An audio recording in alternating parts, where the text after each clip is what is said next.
पाश्चात्य देशों में अपने स्मरणीय प्रचार कार्य के बाद स्वामी विवेकानंद 15 जनवरी 1897 को तीसरे प्रहर पानी के जहाज से कोलंबो में उतरे और वहां के हिंदू समाज ने उनका बड़ा शानदार स्वागत किया। उनकी सेवा में जो मानपत्र प्रस्तुत किया गया वो कुछ ऐसा था। पूज्य स्वामी जी, कोलंबो नगर के हिंदू निवासियों की एक सार्वजनिक सभा द्वारा स्वीकृत प्रस्ताव के अनुसार आज हम लोग इस द्वीप में आपका हृदय से स्वागत करते हैं। हम इसको अपना सौभाग्य समझते हैं। पाश्चात्य देशों में आपके महान धर्म प्रचार कार्य के बाद स्वदेश वापस आने पर हमको आपका सर्वप्रथम स्वागत करने का अवसर मिला। इसके अलावा और भी कई बातें कही गईं। स्वामी जी ने संक्षेप में उत्तर दिया और उनका जो स्नेहपूर्ण स्वागत किया गया था उसकी सराहना की। 16 तारीख की शाम को स्वामी जी ने फ्लोरल हॉल में सार्वजनिक व्याख्यान दिया। स्वामी जी का भाषण। जो थोड़ा बहुत कार्य मेरे द्वारा हुआ है वो मेरी किसी अंतर्निहित शक्ति द्वारा नहीं हुआ, वरन पाश्चात्य देशों में पर्यटन करते समय अपनी इस परम पवित्र और प्रिय मातृभूमि से जो उत्साह, जो शुभेच्छा तथा जो आशीर्वाद मुझे मिले हैं, उन्हीं की शक्ति द्वारा संभव हो सका है। हां, ये ठीक है कि कुछ काम तो अवश्य हुआ है, पर पाश्चात्य देशों में भ्रमण करने से विशेष लाभ मेरा ही हुआ है। इसका कारण यह है कि पहले मैं जिन बातों को शायद भावनात्मक प्रवृत्ति से सत्य मान लेता था, अब उन्हीं को मैं प्रमाण सिद्ध विश्वास तथा प्रत्यक्ष और शक्ति संपन्न सत्य के रूप में देख रहा हूं। पहले मैं भी अन्य हिंदुओं की तरह विश्वास करता था कि भारत पुण्य भूमि है, कर्म भूमि है, जैसा कि माननीय सभापति महोदय ने अभी अभी आप सबके सामने कहा भी है। पर आज मैं इस सभा में खड़े होकर दृढ़ विश्वास के साथ कहता हूं कि यह सत्य ही है। यदि पृथ्वी पर ऐसा कोई देश है जिसे हम धन्य पुण्य भूमि कह सकते हैं, यदि ऐसा कोई स्थान है जहां पृथ्वी के सब जीवों को अपना कर्म फल भोगने के लिए आना पड़ता है, यदि ऐसा कोई स्थान है जहां भगवान की ओर उन्मुख होने के प्रयत्न में संलग्न रहने वाले जीव मात्र को अंततः आना होगा, यदि ऐसा कोई देश है जहां मानव जाति की क्षमा, धृति, दया, शुद्धता आदि सद्वृत्तियों का सर्वाधिक विकास हुआ है, और यदि ऐसा कोई देश है जहां आध्यात्मिकता तथा सर्वाधिक आत्मान्वेषण का विकास हुआ है, तो वो भूमि भारत ही है। अत्यंत प्राचीन काल से ही यहां पर भिन्न भिन्न धर्मों के संस्थापकों ने अवतार लेकर सारे संसार को सत्य की आध्यात्मिक सनातन और पवित्र धारा से बारंबार प्लावित किया है। यहीं से उत्तर, दक्षिण, पूर्व और पश्चिम चारों ओर दार्शनिक ज्ञान की प्रबल धाराएं प्रवाहित हुई हैं, और यहीं से वो धारा बहेगी जो आजकल की पार्थिव सभ्यता को आध्यात्मिक जीवन प्रदान करेगी। विदेशों के लाखों स्त्री पुरुषों के हृदय में भौतिकवाद की जो अग्नि धधक रही है, उसे बुझाने के लिए जिस जीवनदायी सलिल की आवश्यकता है, वो यहीं विद्यमान है। मित्रों, विश्वास रखो, यही होने जा रहा है। मैं इसी निष्कर्ष पर पहुंचा हूं। तुम लोग जो संसार की विभिन्न जातियों के इतिहास के विद्यार्थी हो, इस सत्य से अच्छी तरह परिचित हो। संसार हमारे देश का अत्यंत ऋणी है। यदि भिन्न भिन्न देशों की पारस्परिक तुलना की जाए तो मालूम होगा कि सारा संसार सहिष्णु एवं निरीह भारत का जितना ऋणी है, उतना किसी और देश का नहीं। निरीह हिंदू, ये शब्द कभी कभी तिरस्कार के रूप में प्रयुक्त होते हैं, पर यदि किसी तिरस्कार में अद्भुत सत्य का कुछ अंश निहित रहता है तो वो इन्हीं शब्दों में है, निरीह हिंदू। ये सदा से जगत पिता की प्रिय संतान रहे हैं। यह ठीक है कि संसार के अन्यान्य स्थानों में सभ्यता का विकास हुआ है। प्राचीन और वर्तमान काल में कितनी ही शक्तिशाली तथा महान जातियों ने उच्च भावों को जन्म दिया है। पुराने समय में और आजकल भी बहुत से अनोखे तत्व एक जाति से दूसरी जाति में पहुंचे हैं। और यह भी ठीक है कि किसी किसी राष्ट्र की गतिशील जीवन तरंगों ने महान शक्तिशाली सत्य के बीजों को चारों ओर बिखेरा है। परंतु भाइयों, तुम ये भी देख पाओगे कि ऐसे सत्य का प्रचार हुआ है। इसी प्रकार से सब राष्ट्र मनुष्य समाज पर किसी समय अपना चिन्ह अंकित कर अब मिट गए हैं, परंतु हम लोग आज भी जीवित हैं। आज यदि मनु इस भारत भूमि पर लौट आए तो उन्हें कुछ भी आश्चर्य न होगा। वे ऐसा नहीं समझेंगे कि कहां आ पहुंचे। वे देखेंगे कि हजारों वर्षों के सुचिंतित तथा परीक्षित वे ही प्राचीन विधान आज भी यहां विद्यमान हैं। शताब्दियों के अनुभव और युगों की अभिज्ञता के फलस्वरूप वही सनातन सा आचार विचार यहां आज भी मौजूद है। और जितने ही दिन बीतते जा रहे हैं, जितने ही दुख दुर्विपाक आते हैं और उन पर लगातार आघात करते हैं, उनसे केवल यही उद्देश्य सिद्ध होता है कि वो और भी मजबूत और भी स्थायी रूप धारण करते जा रहे हैं। और ये खोजने के लिए इन सब का केंद्र कहां है? किस हृदय से रक्त संचार हो रहा है? और हमारे राष्ट्रीय जीवन का मूल स्रोत कहां है? तुम विश्वास रखो कि वो यहीं विद्यमान है। सारी दुनिया के अनुभव के बाद ही मैं ये कह रहा हूं। अन्यान्य राष्ट्रों के लिए धर्म संसार के अनेक कृत्यों में एक व्यापार मात्र है। वहां राजनीति है, सामाजिक जीवन की सुख सुविधाएं हैं, धन तथा प्रभुत्व द्वारा जो कुछ प्राप्त हो सकता है और इंद्रियों को जिससे सुख मिलता है, उन सब के पाने की चेष्टा भी है। इन सब विभिन्न जीवन व्यापारों के भीतर तथा भोग से निस्तेज हुई इंद्रियों को पुनः उत्तेजित करने के लिए उपकरणों की समस्त खोज के साथ वहां संभवतः थोड़ा बहुत धर्मकर्म भी है। परंतु यहां भारतवर्ष में मनुष्य की सारी चेष्टाएं धर्म के लिए हैं। धर्म ही जीवन का एकमात्र उपाय है। चीन जापान युद्ध हो चुका है, पर तुम लोगों में कितने ऐसे व्यक्ति हैं जिन्हें इस युद्ध का हाल मालूम है? अगर जानते हैं तो बहुत कम लोग। पाश्चात्य देशों में जो जबरदस्त राजनीतिक तथा सामाजिक आंदोलन पाश्चात्य समाज को नए रूप में, नए सांचे में ढालने में प्रयत्नशील हैं, उनके विषय में तुम लोगों में से कितनों को जानकारी है? यदि उनकी किसी को कुछ खबर है तो वो बहुत थोड़े आदमियों को। पर अमेरिका में एक विराट धर्म महासभा बुलाई गई थी और वहां एक हिंदू सन्यासी भी भेजा गया था। बड़े ही आश्चर्य का विषय है कि यह बात हर एक आदमी को, यहां तक कि कुली मजदूरों तक को मालूम है। इसी से जाना जाता है कि हवा किस ओर चल रही है, राष्ट्रीय जीवन का मूल कहां पर है।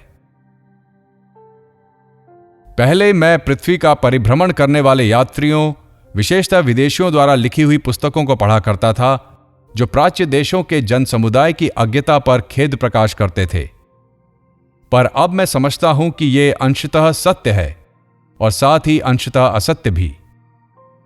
इंग्लैंड, अमेरिका, फ्रांस, जर्मनी या जिस किसी देश के एक मामूली किसान को बुलाकर तुम पूछो, तुम किस राजनीतिक दल के सदस्य हो, तो तुम देखोगे कि वो फौरन कहेगा, मैं रेडिकल दल अथवा कंजर्वेटिव दल का सदस्य हूं।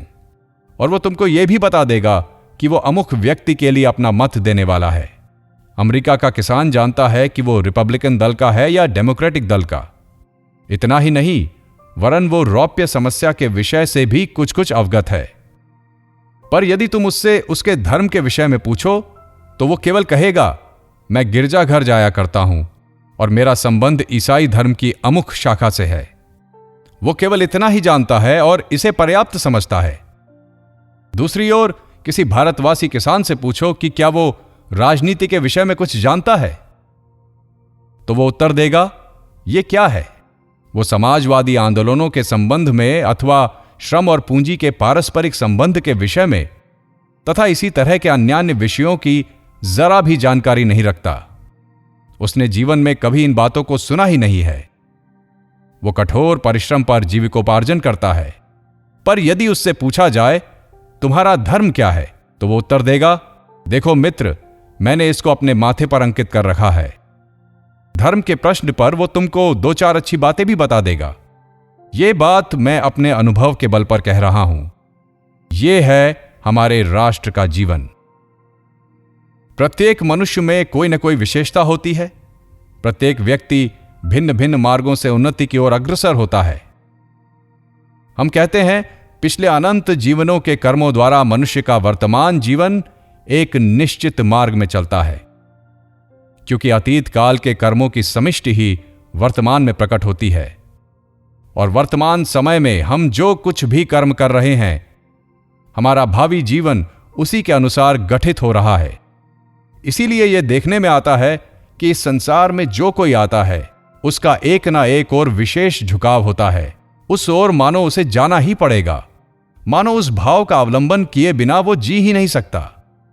ये बात जैसे व्यक्ति मात्र के लिए सत्य है, वैसे ही जाति के लिए भी। प्रत्येक जाति का भी उसी तरह किसी न किसी तरफ विशेष झुकाव हुआ करता है। मानो प्रत्येक जाति का एक एक विषय जीवनोद्देश्य हुआ करता है। हर एक जाति को समस्त मानव जाति के जीवन को सर्वांग संपूर्ण बनाने के लिए किसी व्रत विशेष का पालन करना होता है। अपने व्रत विशेष को पूर्णतः संपन्न करने के लिए मानो हर एक जाति को उसका उद्यापन करना ही पड़ेगा। राजनीतिक श्रेष्ठता या सामरिक शक्ति प्राप्त करना किसी काल में हमारी जाति का जीवन उद्देश्य न कभी रहा है और न इस समय ही है, और यह भी याद रखो कि ना तो वो कभी आगे ही होगा। हां, हमारा दूसरा ही जातीय जीवन उद्देश्य रहा है। वो ये है कि समग्र जाति की आध्यात्मिक शक्ति को मानो किसी डायनामो में संग्रहित, संरक्षित और नियोजित किया गया हो, और कभी मौका आने पर वो संचित शक्ति सारी पृथ्वी को एक जलप्लावन में बहा देगी।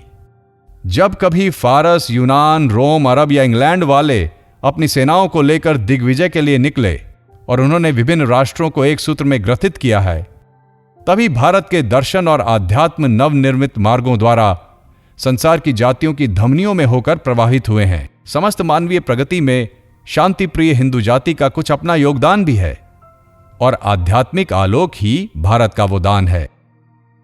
इस प्रकार इतिहास पढ़कर हम देखते हैं कि जब कभी अतीत में किसी प्रबल दिग्विजयी राष्ट्र ने संसार की अन्यान्य जातियों को एक सूत्र में ग्रथित किया है और भारत को उसके एकांत और शेष दुनिया से उसकी पृथकता से मानो निकालकर अन्यान्य जातियों के साथ उसका सम्मेलन कराया है, जब कभी ऐसी घटना घटी है, तभी परिणाम स्वरूप भारतीय आध्यात्मिकता से सारा संसार आप्लावित हो गया है।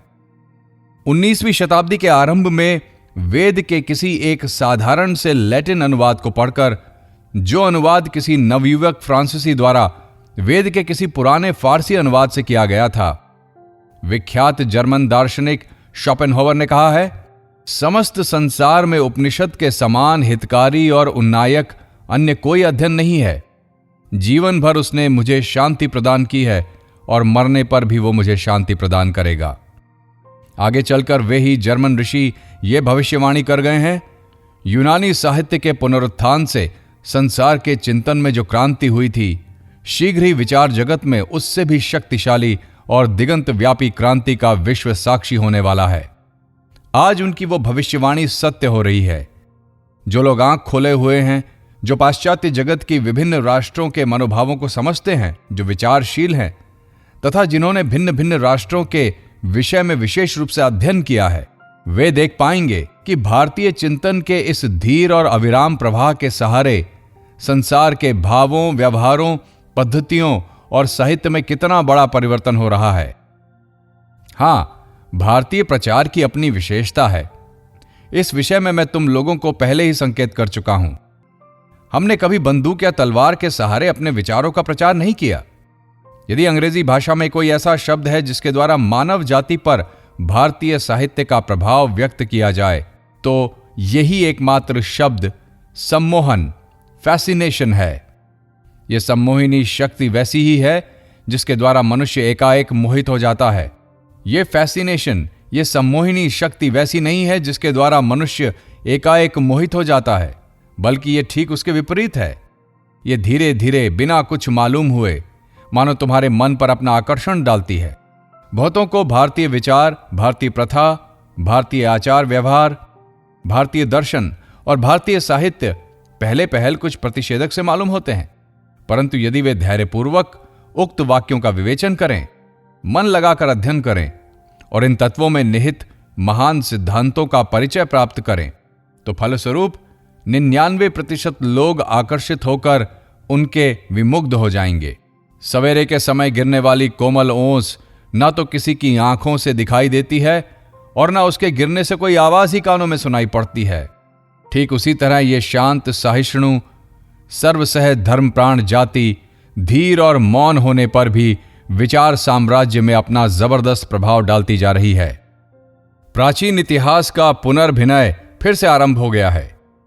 कारण आज जबकि आधुनिक वैज्ञानिक आविष्कारों द्वारा बारंबार होने वाले आघातों से आपात, सुदृढ़ तथा दुर्भेद्य धर्म विश्वास की जड़ें तक हिल रही हैं, जबकि मनुष्य जाति के भिन्न भिन्न अंशों को अपने अनुयायी कहने वाले विभिन्न धर्म संप्रदायों का खास दावा शून्य से परिवसित हो हवा में मिलता जा रहा है, जबकि आधुनिक पुरातत्व अनुसंधान के प्रबल मूसलाघात प्राचीन बद्ध मूल संस्कारों को शीशे की तरह चूर चूर किए डालते हैं, जबकि पाश्चात्य जगत में धर्म केवल मूढ़ लोगों के हाथ में चला गया है, और जबकि ज्ञानी लोग धर्म संबंधी प्रत्येक विषय को घृणा की दृष्टि से देखने लगे हैं, ऐसी परिस्थिति में भारत का, जहां के आदिवासियों का धर्म जीवन सर्वोच्च दार्शनिक सत्य सिद्धांतों द्वारा नियमित है, दर्शन संसार के सम्मुख आता है, जो भारतीय मानस की धर्म विषयक सर्वोच्च महत्वाकांक्षाओं को प्रकट करता है।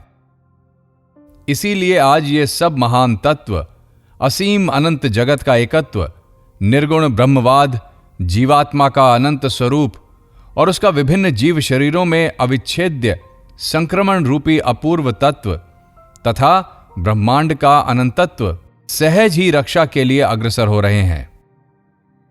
पुराने संप्रदाय जगत को एक छोटा सा मिट्टी का लोंदा भर समझते थे और समझते थे कि काल का आरंभ भी कुछ ही दिनों से हुआ है।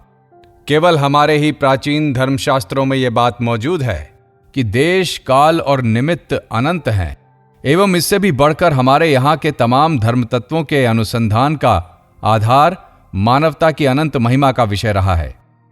जब विकासवाद, ऊर्जा, संधारणवाद यानी कंजर्वेशन ऑफ एनर्जी आदि आधुनिक प्रबल सिद्धांत सब तरह के कच्चे धर्ममतों की जड़ में कुठाराघात कर रहे हैं, ऐसी स्थिति में उसी मानवात्मा की अपूर्व सृष्टि, ईश्वर की अद्भुत वाणी, वेदांत के अपूर्व हृदयग्राही तथा मन की उन्नति एवं विस्तार विधायक तत्व समूहों के सिवा और कौन सी वस्तु है जो शिक्षित मानव जाति की श्रद्धा और भक्ति पा सकती है। साथ ही मैं ये भी कह देना चाहता हूं कि भारत के बाहर हमारे धर्म का जो प्रभाव पड़ता है वो यहाँ के धर्म के उन मूल तत्वों का है जिनकी पीठिका और नींव पर भारतीय धर्म की अट्ठालिका खड़ी है। उसकी सैकड़ों भिन्न भिन्न शाखा प्रशाखाएं, सैकड़ों सदियों में समाज की आवश्यकताओं के अनुसार उसमें लिपटे हुए छोटे छोटे गौण विषय, विभिन्न प्रथाएं, देशाचार तथा समाज के कल्याण विषयक छोटे मोटे विचार आदि बातें वास्तव में धर्म की कोटि में स्थान नहीं पा सकती। हम ये भी जानते हैं कि हमारे शास्त्रों में दो कोटि के सत्य का निर्देश किया गया है और उन दोनों में स्पष्ट भेद भी बतलाया गया है। एक ऐसी कोटि जो सदा प्रतिष्ठित रहेगी, मनुष्य का स्वरूप, आत्मा का स्वरूप, ईश्वर के साथ जीवात्मा का संबंध, ईश्वर का स्वरूप पूर्णत्व आदि पर प्रतिष्ठित होने के कारण जो चिरंतन सत्य है, और इसी प्रकार ब्रह्मांड विज्ञान के सिद्धांत, सृष्टि का अनंतत्व अथवा यदि अधिक ठीक कहा जाए तो प्रक्षेपण का सिद्धांत और युग प्रवाह संबंधी अद्भुत नियम आदि शाश्वत सिद्धांत जो प्रकृति के सार्वभौम नियमों पर आधारित हैं। द्वितीय कोटि के तत्वों के अंतर्गत गौण नियमों का निरूपण किया गया है और उन्हीं के द्वारा हमारे दैनिक जीवन के कार्य संचालित होते हैं। इन गौण विषयों को श्रुति के अंतर्गत नहीं मान सकते, ये वास्तव में स्मृति के पुराणों के अंतर्गत हैं। इनके साथ पूर्वोक्त तत्व समूह का कोई संपर्क नहीं है। स्वयं हमारे राष्ट्र के अंदर भी ये सब बार बार परिवर्तित होते आए हैं। भाइयों, एक युग के लिए जो विधान है वो दूसरे युग के लिए नहीं होता। इस युग के बाद जब दूसरा युग आएगा तब इनको पुनः बदलना पड़ेगा। महामना ऋषिगण आविर्भूत होकर फिर से देश काल उपयोगी नए नए आचार विधानों का प्रवर्तन करेंगे। जीवात्मा, परमात्मा और ब्रह्मांड के इन समस्त अपूर्व, अनंत, उदात्त और व्यापक धारणाओं में निहित जो महान तत्व हैं वो भारत में ही उत्पन्न हुए हैं। केवल भारत ही एक ऐसा देश है जहां के लोगों ने अपने कबीले के छोटे छोटे देवताओं के लिए ये कहकर लड़ाई नहीं की कि मेरा ईश्वर सच्चा है, तुम्हारा झूठा, आओ हम दोनों लड़कर इसका फैसला कर लें। छोटे छोटे देवताओं के लिए लड़कर फैसला करने की बात केवल यहां के लोगों के मुंह से कभी नहीं सुनाई दी। हमारे यहां के ये महान तत्व मनुष्य की अनंत प्रकृति पर प्रतिष्ठित होने के कारण हजारों वर्ष पहले के समान आज भी मानव जाति का कल्याण करने की शक्ति रखते हैं। और जब तक ये पृथ्वी मौजूद रहेगी, जितने दिनों तक कर्मवाद रहेगा, जब तक हम लोग व्यष्टि जीव के रूप में जन्म लेकर अपनी शक्ति द्वारा अपनी नियति का निर्माण करते रहेंगे, तब तक इनकी शक्ति इसी प्रकार विद्यमान रहेगी। सबसे पहले अब मैं ये बताना चाहता हूं कि भारत की संसार को कौन सी देन होगी। यदि हम लोग विभिन्न जातियों के भीतर धर्म की उत्पत्ति और विकास की प्रणाली का पर्यवेक्षण करें, तो हम सर्वत्र यही देखेंगे कि पहले हर एक उपजाति के भिन्न भिन्न देवता थे। इन जातियों में यदि परस्पर कोई विशेष संबंध रहता है तो ऐसे भिन्न भिन्न देवताओं का एक साधारण नाम भी होता है। उदाहरण के लिए बेबीलोनियन देवता को ही ले लो। जब बेबीलोनियन लोग विभिन्न जातियों में विभक्त हुए थे, तब उनके भिन्न भिन्न देवताओं का एक साधारण नाम था बाल। ठीक इसी प्रकार यहूदी जाति के विभिन्न देवताओं का नाम था मोलोक। साथ ही तुम देखोगे कि कभी कभी इन विभिन्न जातियों में कोई जाति सबसे अधिक बलशालिनी हो उठती है और उस जाति के लोग अपने राजा के अन्य सब जातियों के राजा स्वीकृत होने के मांग करते हैं। इससे स्वभावतः यह होता था कि उस जाति के लोग अपने देवता को अन्यान्य जातियों के देवता के रूप में प्रतिष्ठित करना भी चाहते थे। बेबीलोनियन लोग कहते थे कि बाल मेरोडाक महानतम देवता है और दूसरे सभी देवता उससे निम्न। इसी प्रकार यहूदी लोगों के मोलोक याह्वे अन्य मोलोक देवताओं से श्रेष्ठ बताए जाते थे और इन प्रश्नों का निर्णय युद्ध द्वारा हुआ करता था। यह संघर्ष यहां भी विद्यमान था।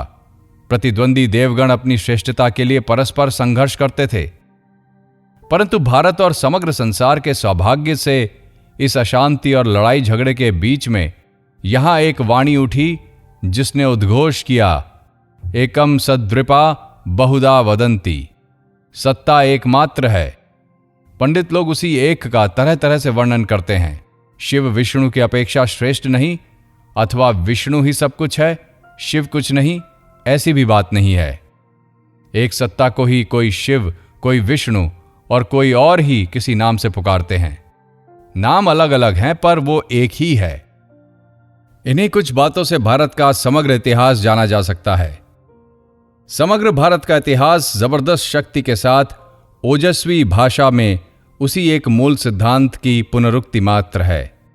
इस देश में यह सिद्धांत बार बार दोहराया गया है, यहां तक कि अंत में वो हमारी जाति के रक्त के साथ मिलकर एक हो गया है और इसकी धमनियों में प्रवाहित होने वाले रक्त के प्रत्येक बूंद के साथ मिल गया है।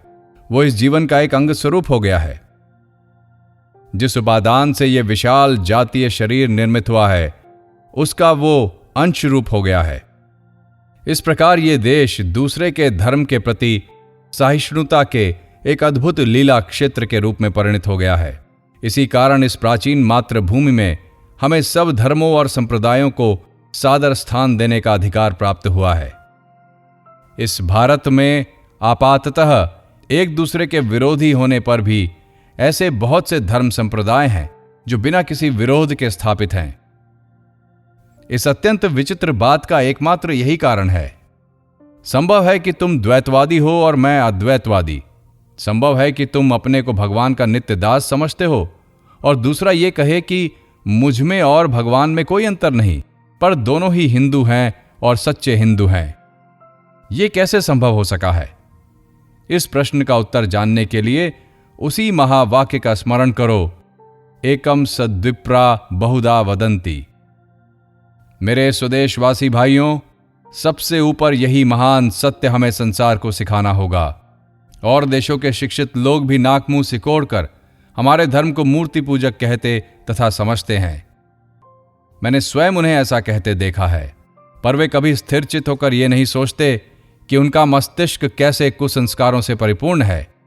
और आज भी सर्वत्र ऐसा ही है। ऐसी ही घोर सांप्रदायिकता है, मन में इतनी घोर संकीर्णता है। उनका अपना जो कुछ है मानो वही संसार में सबसे अधिक मूल्यवान है। धन देवता की पूजा और अर्थ उपासना ही उनकी राय में सच्चा जीवन निर्वाह है। उनके पास यदि किंचित संपत्ति है वही मानो सब कुछ है और अन्य कुछ नहीं। अगर वे मिट्टी से कोई असार वस्तु बना सकते हैं अथवा कोई यंत्र आविष्कृत कर सकते हैं तो और सब कुछ छोड़कर उन्हीं की प्रशंसा करनी है। संसार में शिक्षा और अध्ययन के इतने प्रचार के बावजूद सारी दुनिया की यही हालत है। परंतु इस जगत में अब भी असली शिक्षा की आवश्यकता है। और सभ्यता, सच पूछो तो सभ्यता का अभी तक कहीं आरंभ भी नहीं हुआ है। मनुष्य जाति में अब भी 99.9% लोग प्रायः जंगली अवस्था में ही पड़े हुए हैं। हम इस विषय में पुस्तकों में भले ही पढ़ते हों, हम धार्मिक सहिष्णुता के बारे में सुनते हों तथा इसी प्रकार की अन्यान्य बातें भी हों, किंतु मैं अपने अनुभव के आधार पर कहता हूं कि संसार में ये भाव बहुत अल्प मात्रा में विद्यमान है। 99% मनुष्य इन बातों को मन में स्थान तक नहीं देते हैं।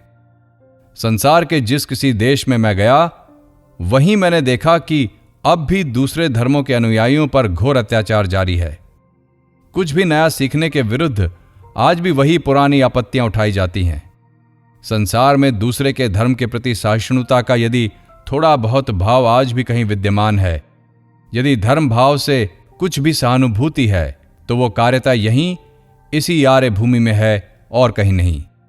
उसी प्रकार ये सिर्फ यही है कि हम भारतवासी मुसलमानों के लिए मस्जिदें और ईसाइयों के लिए गिरजाघर भी बनवा देते हैं, और कहीं नहीं है।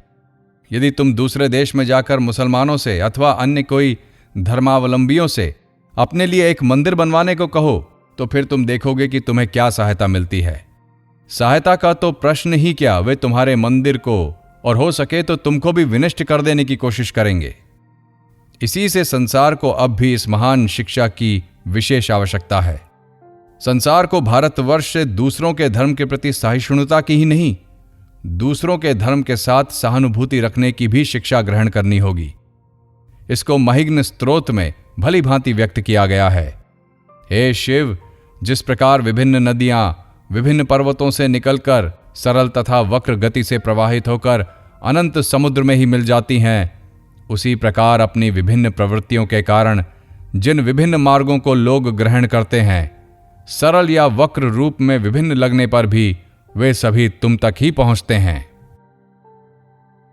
यद्यपि लोग भिन्न भिन्न मार्गों में चल रहे हैं, तथापि सब लोग एक ही स्थान की ओर जा रहे हैं। कोई जरा घूम फिराकर टेढ़ी राह से चलता है और कोई एकदम सीधी राह से, पर अंततः वे सब उस एक प्रभु के पास आएंगे। तुम्हारी शिव भक्ति तभी संपूर्ण होगी जब तुम सर्वत्र शिव को ही देखोगे, केवल शिवलिंग में ही नहीं। वे ही यथार्थ में साधु हैं, वे ही सच्चे हरि भक्त हैं, जो हरि को सब जीवों में सब भूतों में देखा करते हैं। यदि तुम शिवजी के यथार्थ भक्त हो तो तुम्हें उनको सब जीवों में तथा सब भूतों में देखना चाहिए। चाहे जिस नाम से अथवा चाहे जिस रूप में उनकी उपासना क्यों न की जाए, तुम्हें समझना होगा कि उन्हीं की पूजा की जा रही है। यदि कोई काबा की ओर मुंह करके घुटने टेक कर उपासना करे या गिरजाघर में घुटना टेक कर अथवा बौद्ध मंदिर में ही करे, वो जाने या अनजाने उसी परमात्मा की उपासना कर रहा है। चाहे जिसके नाम पर, चाहे जिस मूर्ति को उद्देश्य बनाकर और चाहे जिस भाव से ही पुष्पांजलि क्यों न चढ़ाई जाए, वो उन्हीं के चरणों में पहुंचती है, क्योंकि वे ही सबके एकमात्र प्रभु हैं, सब आत्माओं के अंतरात्मा स्वरूप हैं। संसार में किस बात की कमी है, इस बात को वो हमारी तुम्हारी अपेक्षा बहुत अच्छी तरह जानते हैं। सब तरह के भेदभावों का दूर होना असंभव है। विभिन्नताएं तो रहेंगी ही, उनके बिना जीवन असंभव है। विचारों का ये पारस्परिक संघर्ष और विभिन्नता ही ज्ञान के प्रकाश और गति का कारण है। संसार में अनंत प्रकार के परस्पर विरोधी विभिन्न भाव विद्यमान रहेंगे और जरूर रहेंगे, परंतु इसी के लिए एक दूसरे को घृणा की दृष्टि से देखें अथवा परस्पर लड़ें, ये आवश्यक नहीं। अतएव हमें उसी मूल सत्य की फिर से शिक्षा ग्रहण करनी होगी, जो केवल यहीं से हमारी इसी मातृभूमि से प्रचारित हुआ है। फिर एक बार भारत को संसार में इसी मूल तत्व का इसी सत्य का प्रचार करना होगा। ऐसा क्यों है? इसलिए नहीं कि यह सत्य हमारे शास्त्रों में लिखा है, वरन हमारे राष्ट्रीय साहित्य का प्रत्येक विभाग और हमारा राष्ट्रीय जीवन इससे पूर्णतः ओतप्रोत है।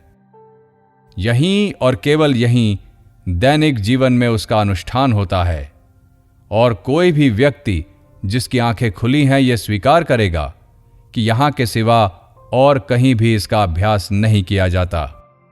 इसी भाव से हमें धर्म की शिक्षा देनी होगी।